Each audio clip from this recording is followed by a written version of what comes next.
quando você coloca o elemento geopolítico, geoestratégico, aí você vê que ou você enfrenta abertamente o imperialismo ou não tem jeito. É por isso que eu, assim, né, não me agradou ver aquele tweet do pessoal da equipe de comunicação do Lula falando: ai, Bernie Sanders, tomara que você seja presidente. Não tem imperialismo do bem, imperialismo do mal. Imperialismo é imperialismo. Se a pessoa fosse reverter o imperialismo, ela nem chegava à presidência dos Estados Unidos, né? Ia receber um balaço na cabeça antes, não tenha dúvida, se não fosse inviabilizada com algum dossiê, compromate, etc. Então, essa ilusão, primeiro que o Bernie Sanders não vai chegar, né? Se ele for fazer alguma coisa diferente, é para o seu povo dentro de casa.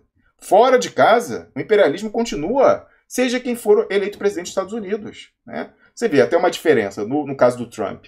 Ele entrou e fez uma mudança significativa. Ele diminuiu o grau de belicosidade. Ele não iniciou uma guerra. É o primeiro presidente desde Roosevelt que não começa uma guerra. Pelo contrário, está terminando algumas intervenções estrangeiras. Fazendo coisa assim, né? Tem um negócio, deixa lá... Ele faz concessões ao pessoal belicista, ao pessoal falcão, como lá deixar os soldados tomando conta de poços de petróleo na Síria, né? Roubando, usurpando a riqueza do povo sírio. Mas ele próprio tem essa tensão com o Deep State, que ele não quer alimentar essa máquina de guerra, e até por isso ele é desestabilizado pelo Deep State, e até por isso que o Deep State não quer que ele se reeleja no ano que vem. Quem que é o candidato do Deep State? Até que era um democrata, presidente Lula. Era o Joe Biden. E aí, quando o Trump ia desmontar ele com um dossiê real, né, contendo a corrupção dele, do vice do Obama, presidente Lula, aquele que chamou de cara, o cara é um ladrão, a família, roubando bilhões e bilhões. Aí o Trump armou um dossiê, você pode falar, métodos questionáveis, pediu ajuda de governos estrangeiros. Quem não faz isso na política, né? Vamos combinar.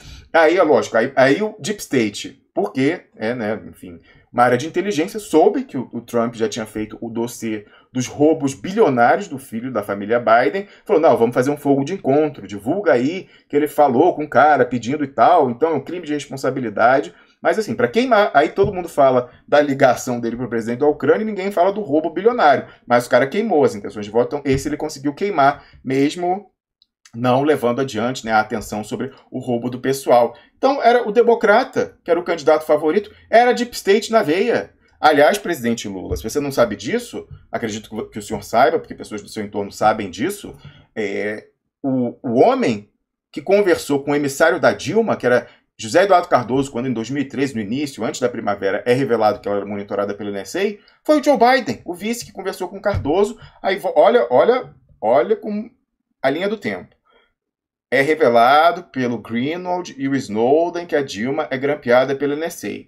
A Dilma manda José Eduardo Cardoso para os Estados Unidos com toda a discrição, você não vai encontrar notícias sobre essa viagem, mas quem é do governo sabe disso. Daí, foi para ser o emissário para conversar com o vice-presidente dos Estados Unidos, Joe Biden. Depois, o José Eduardo Cardoso volta. Aí, meses depois, primaveras de junho de 2014, não são os 20 centavos, etc, etc. Queremos, né, padrão FIFA, escolas, hospitais padrão FIFA. O que acontece? Na sequência, qual é a resposta da Dilma? Negócio do Mais Médicos, que já estava planejado há muito tempo, né? Foi até uma jogada inteligente dizer que aquilo era uma resposta, mas o programa já estava pronto. E o que ela fala? Ela adota como sua a versão da Globo sobre o movimento, falando, esse é um movimento contra a corrupção. Você viu alguém naquela época falando do padrão FIFA e dos 20 centavos, falando que era contra a PEC 37 e contra a corrupção generalizada? Não, quem inventou isso foi o Ministério Público e a Globo. Aí a Dilma vai e fala, não, é verdade, o povo está contra a corrupção. Então temos que aprovar a toque de caixa a lei das organizações criminosas, que já estava prontinha lá, que nem o Mais Médicos, estava prontinha na gaveta do José Eduardo Cardoso. Qual que é essa lei? A lei que instituiu a infame delação premiada. Isso, segundo semestre de 2013, depois da primavera de junho. O que começa em 2014 usando esse instrumento fundamental para o qual foi usada a primavera, né, como boi de piranha, enfim, a manipulação? Lava Jato.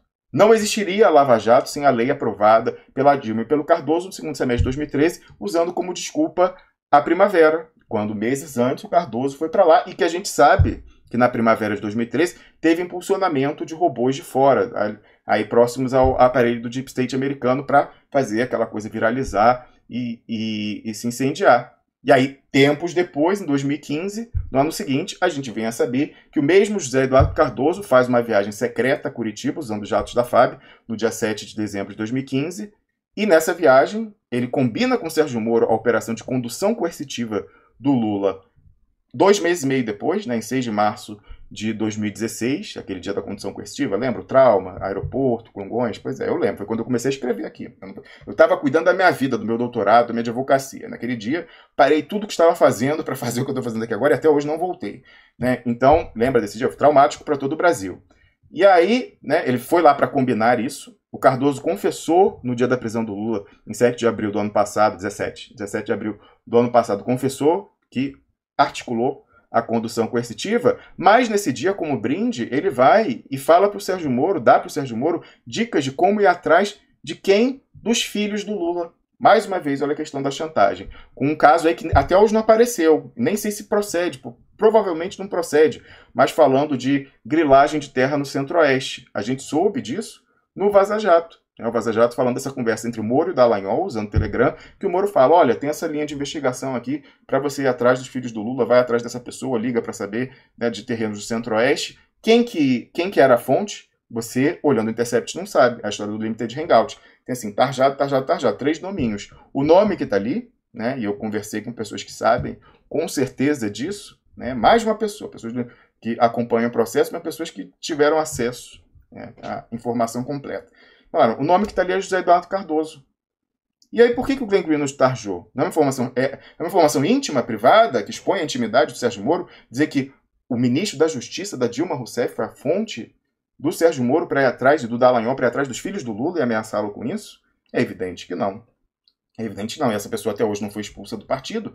E aí você fala, a gente conseguiu o registro, como tinha muita gente de olho nisso, ó, conseguimos o registro de que nesse dia exatamente ele pegou um jato da FAB escondido para ir se encontrar às pressas com o Sérgio Moro. Isso está retratado na revista Época, né? Só você procurar aí Cardoso, Vaza Jato no Duplo Expresso, vai encontrar os prints da revista Época contando vazou no final essa informação dessa viagem. Alguém lá na base aérea de Brasília deu com a língua nos dentes, falou que ele pegou um jato e foi para Curitiba. Isso foi noticiado pouco tempo depois no Lauro Jardim, no Globo e na própria Época, né?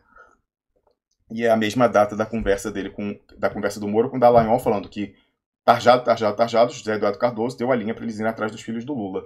Então você vai ver que está tudo amarrado, né? A circunstância, como eles tentam ameaçar o Lula, mesmo fora da cadeia, o que ele pode, o que ele não pode falar, e essa trama toda do Deep State, né? Então, nesse contexto, em que os Estados Unidos estão no buraco, não tem como fazer composição com o Partido Democrata, seja Bernie Sanders, seja Hillary Clinton.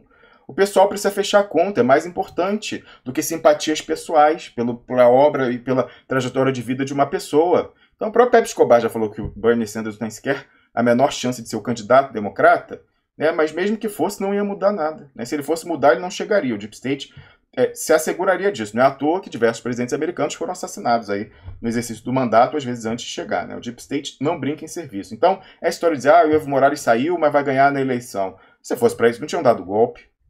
Precisava dar golpe? Não precisava dar golpe. Então, desculpe se você está querendo aí alimentar essa esperança, eu acho totalmente sem lastro na realidade econômica bruta do imperialismo na atualidade.